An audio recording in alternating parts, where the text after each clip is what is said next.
dan Rebu Wekasan jatuh pada tanggal 13 September 2023. Jadi hari Rabu depan ini adalah Rebu Wekasan. Nah, ada beberapa poin yang ingin saya sampaikan terkait dengan Rebu Wekasan. Jadi ada dari ulama ahli mukasyafah yang beliau menyampaikan bahwa pada hari itu, pada hari Rebu Wekasan itu turun balak sebanyak 320.000 balak, yaitu jatuhnya pada hari Rebu Wekasan yang akan terjadi pada 1 tahun ke depan, ibaratnya itu turunnya di Rebu Wekasan. Ini salah satu dari apa yang disampaikan oleh ulama ahli mukasyafah. Nah, tetapi melihat dari syariat itu memang tidak dianjurkan untuk, atau tidak ada contoh untuk melakukan aktivitas-aktivitas peribadatan di hari Rebu Wekasan.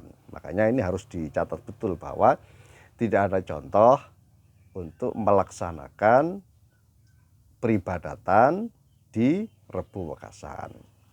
Nah, tetapi ada beberapa ulama karena mengacu pada informasi yang disampaikan oleh ulama ahli mukasyafah bahwa akan turun balak sebanyak 320.000 balak pada hari Rebu Wekasan, maka ulama tersebut menyampaikan bahwa untuk baiknya itu melakukan sholat sunnah dan kemudian berdoa.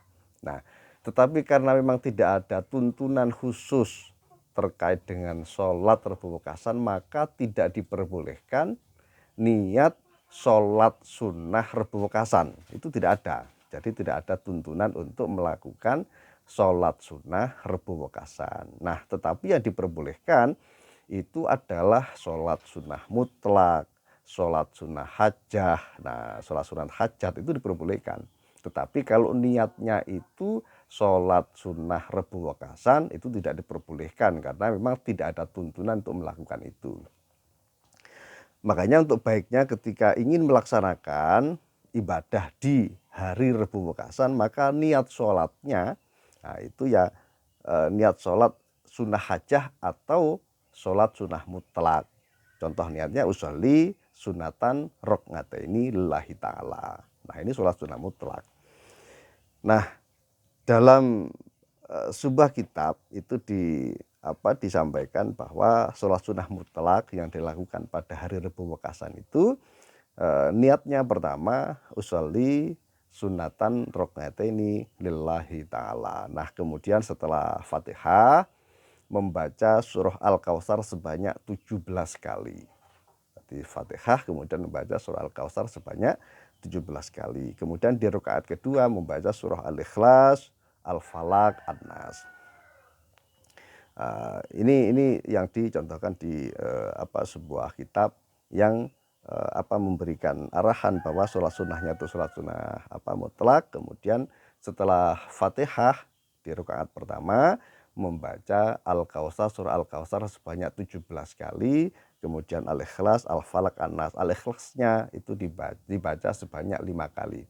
Qulillahu ahad, Allahu samad. Nah, ila akhirih itu dibaca 5 kali, kemudian Al-Falaq, An-Nas. Nah, ini baiknya sholatnya itu 4 rakaat tapi 2 salam, jadi 2 rakaat kemudian 2 rakaat. Nah, setelah sholat ini kemudian membaca doa.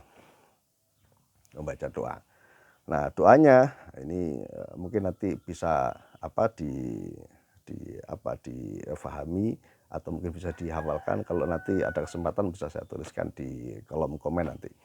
Bismillahirrahmanirrahim. Allahumma ftah lana abwabal khair wa abwabal barakah wa abwaban ni'mah wa abwabar rizqi wa abwabal quwwah wa abwabas sihah wa abwabas salamah wa abwabal afiyah wa abwabal jannah. Allahumma afina min kulli bala'id dunya wa azabil akhirah. Wasraf anna bihaqqil Qur'anil azim wa nabiyinal karim syarrad dunya wa azabal akhirah ghafarallahu lana walahum birahmatika ya arhamar rahimin. Subhana rabbika rabbil izzati amma yasifun. Wassalamun alal mursalin walhamdulillahi rabbil alamin. Ini doa setelah melakukan sholat mutlak tadi. Nah, kalau diartikan secara bahasa Indonesia, Allahumma ftah lana abwabal khair, ya Allah, bukakanlah bagi kami abwabal khair, pintu kebaikan. Ya Allah, bukakanlah bagi kami pintu kebaikan, pintu keberkahan, wababal barakah, dan pintu keberkahan, pintu kenikmatan, pintu rizki, pintu kekuatan, pintu keselamatan, pintu afiah, pintu surga. Ya Allah, jauhkan kami dari semua ujian dunia, siksa neraka. Palingkanlah kami dari keburukan dunia dan siksa akhirat dengan hakil Quran yang agung dan derajat nabimu yang mulia. Jadi intinya itu doa yang dibaca setelah sholat sunnah. Jadi kalau dirangkai dari awal, sebenarnya yang disarankan, yang disunahkan itu ya sebelum melakukan sholat sunnah hajat itu ya mandi dulu. Nah, mandinya ini juga bisa bervariasi, maksudnya niatnya itu memang tidak dibolehkan untuk niat mandinya itu rebu wekasan, tidak boleh. Bolehnya litafil bala atau mandi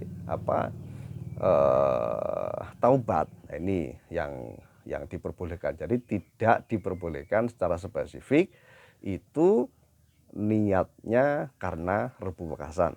Nah, ini perlu menjadi catatan bagi kita semua. Semoga kita dijauhkan dari semua keburukan, dijauhkan dari bala.